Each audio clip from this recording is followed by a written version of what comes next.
let's say you want to find out how many feet there are, like walking feet, like at the end of your legs in Florida, right?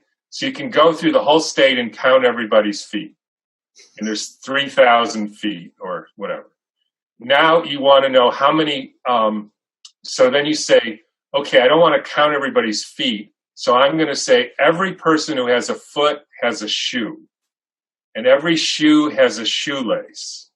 So I'm not going to count the feet. I'm going to count the shoelaces because that's easier.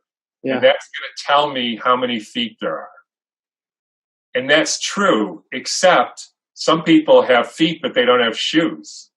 And some people have feet, but they have 3 pairs of shoes. And some shoes don't have shoelaces.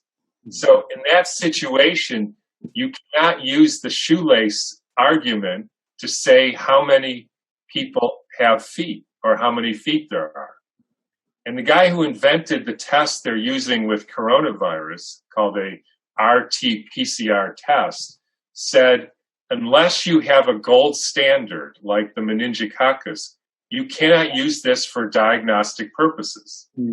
It's a surrogate test. Yes. But the people who have, quote, coronavirus, they have a fever and a cough. So that could be anything. Yes. They haven't isolated the virus.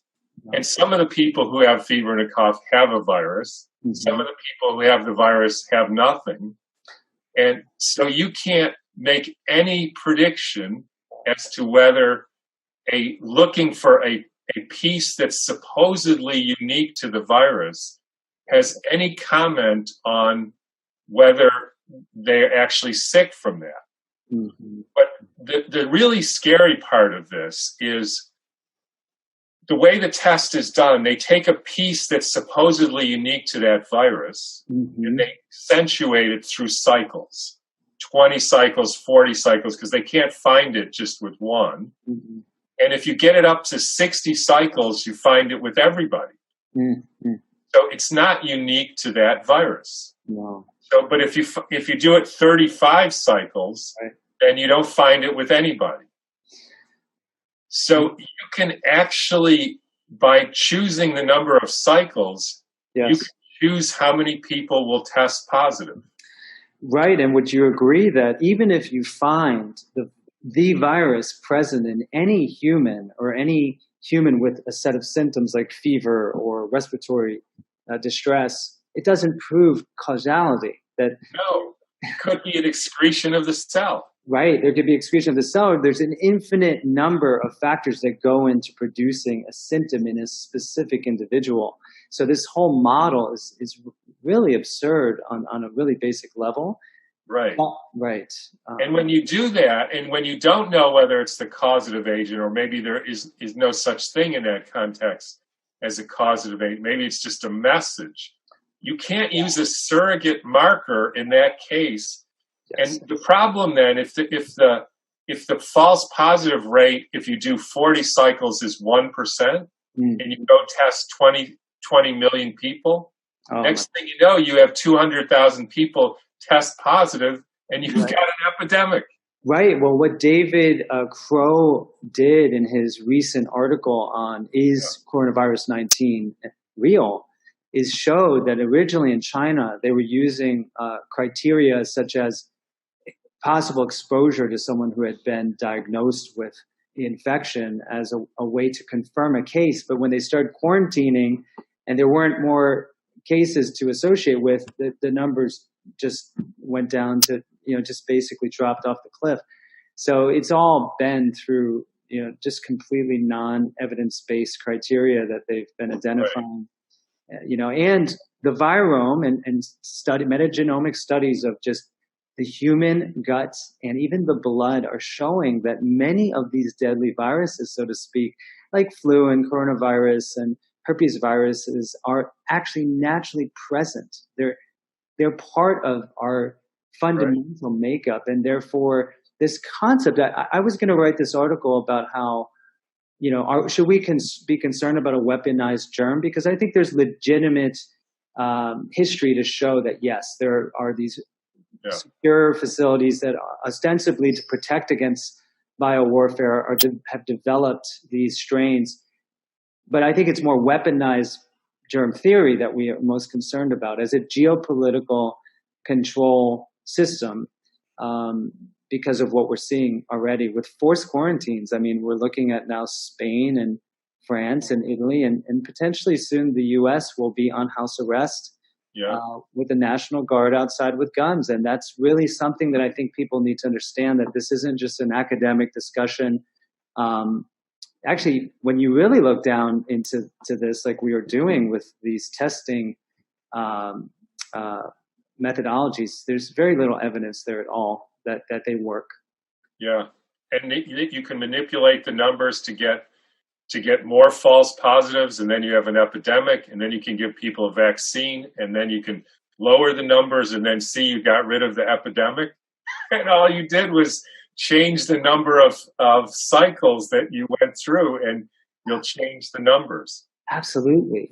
You know, when I explain this to people, at least my view, I try to give people an imagination of this. And the two that I came up with is, because we're talking about, there are people who are getting sick, and they do have degenerative cells, right? Their cells are degenerating, and they're showing more DNA than they probably should, pooping out of their cells, right? The question then is, what's poisoning them?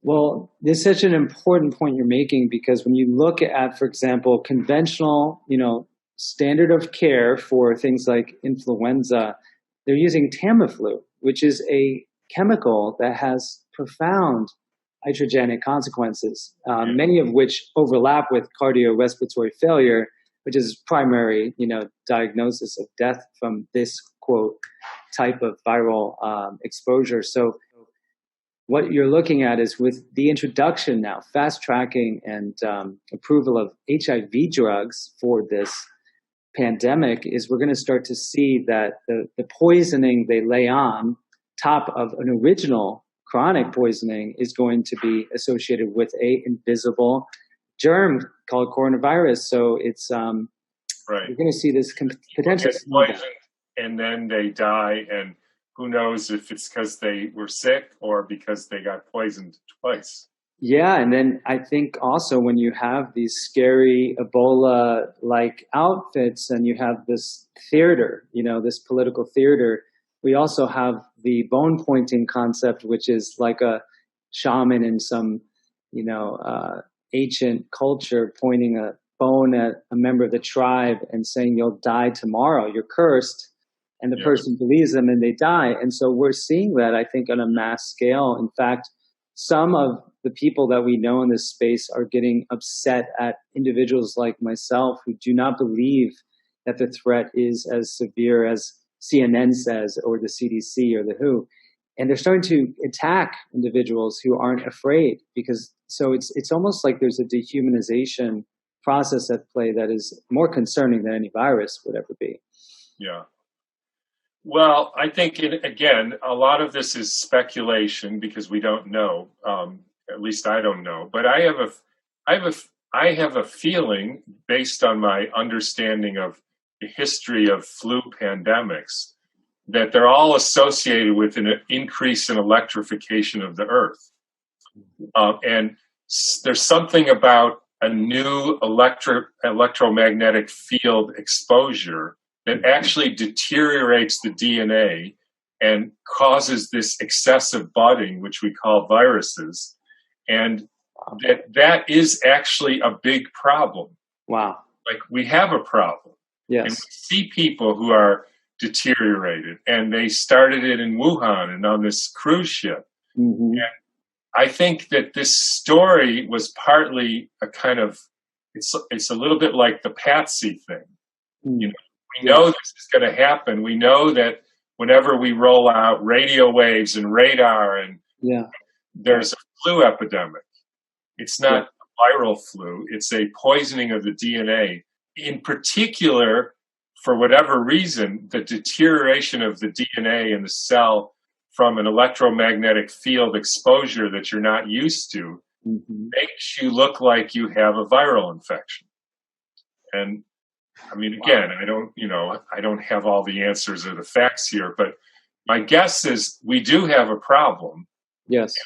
But it's the who put some shit in the water problem. Yeah. In this case, it's not the water; it's the electromagnetic field of the Earth. And somebody just recently put some heavy shit in our water, our field. We know that at 60 gigahertz, the oxygen molecule, I mean, it absorbs 98% of the radiation.